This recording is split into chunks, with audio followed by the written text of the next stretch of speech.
Hello বন্ধুরা, কেমন আছেন?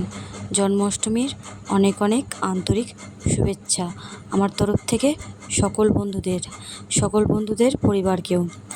আমি তো অসুস্থতার কারণে ভিডিও দিতে পারছি না, ওই জন্য ভাবলাম একটু টুকটুক করে মেয়েটাকে সাজিয়ে গুছিয়ে একটু আপনাদের সাথে ভিডিও শেয়ার করা যাক।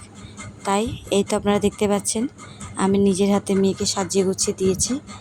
কেমন লাগছে আপনারা অবশ্যই কমেন্টে লিখতে ভুলবেন না। কিন্তু দেখতেই পাচ্ছেন আমার মেয়ে কিন্তু একভাবে দাঁড়িয়ে আছে। আমি তো ভাবছিলাম দাঁড়িয়ে থাকবে না, তাও অনেকক্ষণ দাঁড়ানোর পরে মেয়ে তো কেঁদেই ফেলেছে। ওই জন্য ভাবলাম ভিডিওটা আপনাদের সাথে আমি শেয়ার করি। দেখেন তো বন্ধুরা, আমার মেয়েকে কেমন লাগছে দেখতেই পাচ্ছেন, মুচকি মুচকি হাসছে। ও আমাকে বলছে, মা আমাকে সাজিয়ে দাও, মা আমাকে কৃষ্ণ সাজিয়ে দাও, ও বলছে আমাকে।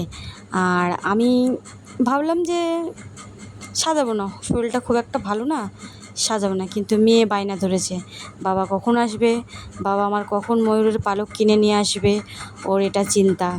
তাই আমার বাড়িওয়ালা ফোন করে বলল যে ময়ূরের পালক পেতেও পারি, নাও পেতে পারি। তাই ভাবলাম সাজিয়ে গুছিয়ে একটু ছবি তো তৈরি করি। এই তো আপনারা দেখতেছেন। ভিডিওটা ভালো লাগলে অবশ্যই লাইক, কমেন্ট, সাবস্ক্রাইব করতে ভুলবেন না কিন্তু বন্ধুরা। Radhe Radhe, good night.